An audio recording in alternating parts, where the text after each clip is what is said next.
ঠিক না? মানে যদি বিয়ে বাড়ি, খতনা বাড়ি, আকিকা বাড়ি লেগে যায়, ঠিক না? খালি মেকআপের উপর মেকআপ করছে ঘন্টার পর ঘন্টা, ঠিক না? ঠিক বলছি না ভাই? আল্লাহু আকবার, আল্লাহুস সামাদ। এইবার মা বোনেরা, আপনারা মনের মধ্যে দুঃখ নিয়েন না, কষ্ট নিয়েন না। মা রে, খুব সুন্দর করে তো তুই মেকআপ করলি, নিজের হুসন জামালের গরম দেখালি রে মা। হ্যাঁ মা শোনো রে,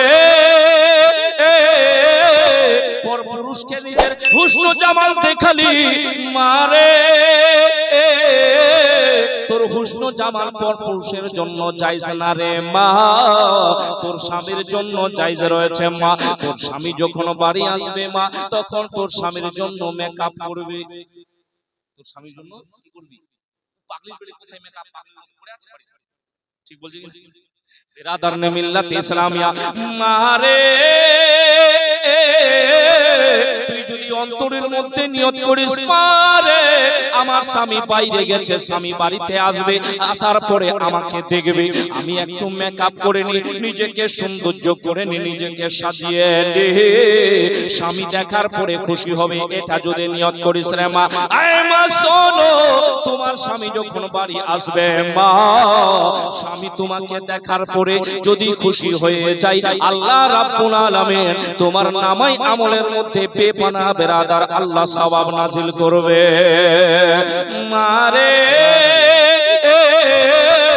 তোমার হুসন জামাল পর পুরুষকে দেখায়ও না মা গো, ওগো মা, আল্লাহু আকবার। স্বামীর জন্য তোমার হুসন জামাল রয়েছে মা, স্বামীকে খুশি করে মা। একটা নারী যদি 4টা কাজ করে, নামাজ পড়ে, রোজা রাখে, স্বামীর সেবা যত্ন করে, হায়ার মধ্যে থাকে, আল্লাহ রাব্বুল আলামিনের কঠিন দিনে হাসরের ময়দানে আল্লাহ রাব্বুল আলামিন সেই নারীর জন্য জান্নাতের 8টা দরজা খুলে দিবে। মুমিনেরে, ওগো মা, তোদেরকে বলতে চাই রে মা, পর্দার মধ্যে থাকার চেষ্টা কর মা।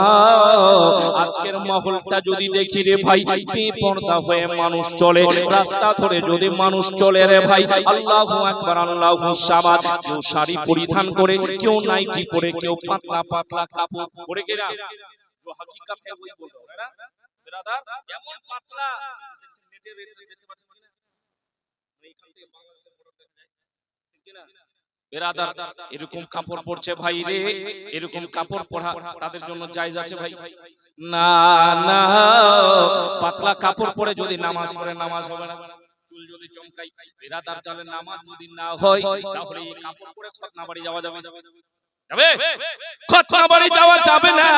আল্লাহু আকবার, আল্লাহুস সামাদ। বিরাদার নে মিল্লাত ইসলামিয়া, মাথার মধ্যে কোনো ওড়না নাই, বেহায়া খাতুন হয়ে চলতে লাগলো মারে।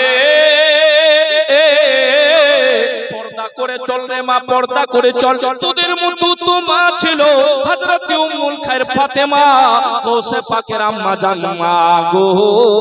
গৌসে পাক মায়ের গর্ভে থেকে 18 পারা কোরআন মুখস্থ করে দুনিয়ার জমিনে কদম রেখেছে। আয় মা শুনো রে, তোদের মতো তো মা ছিল হযরতে ফাতেমাতুজ জোহরা রাদিয়াল্লাহু তাআলা আনহা। মা গো একটা সাজদা করত, দ্বিতীয় সাজদাটা করার সময় পেত না, মসজিদের চৌকাঠে মুয়াজ্জিনের আজানের ধ্বনি হয়ে যেত। মা গো, ওগো মা, বেশি বেশি করে হযরতে ফাতেমাতুজ জোহরা রাদিয়াল্লাহু তাআলা আনহা মা, ওনার জিন্দেগি ফলো করে চলতে থাকলে মা, মা যদি মুসাল্লা বিছিয়ে দিয়ে নামাজে দাঁড়িয়ে যায়, মায়ের দেখা দেখে অবশ্যই বেরাদার ছোট্ট মেয়েটাও নামাজের মুসাল্লায় দাঁড়িয়ে যাবে। দাঁড়াবে কিনা? আপনাদের বাড়িতে বড় সাহেব, পীর সাহেব, কি বড় লম্বা তাবিজ দেন, কিসের তাবিজ? বলছে বাড়িতে আমার বরকত হচ্ছে না। বিরাদার নে মিল্লাত ইসলামিয়া, তাবিজ পীর সাহেবের কাছে দৌড়, আমার বাড়িতে বরকত কি আছে? হযরত চলে এসেছেন, বেয়াদবি হয়ে গেল বিরাদার। আল্লাহু আকবার। হযরতকে বসিয়ে রেখে, মানে এখন তো খালি চালু হচ্ছিল, হ্যাঁ ভাই বলছে খালি চলবে চলবে না, হুজুরকে বসিয়ে রেখে পাড়ায় পাড়ায় বাতে চলতে যাবেন। 35 আপ হয়ে গেছে 12টা, হ্যাঁ তো এখন আরো দুজন পীর সাহেব আছেন, হুজুর আছেন, আরো একজন আছেন, ঠিক কি না? শুনতে হবে, আপনারা বাড়ি পালিয়ে যাবেন আবার, ঠিক কি না? আবার যদি আপনাদের এলাকায় আসে, ঠিক না?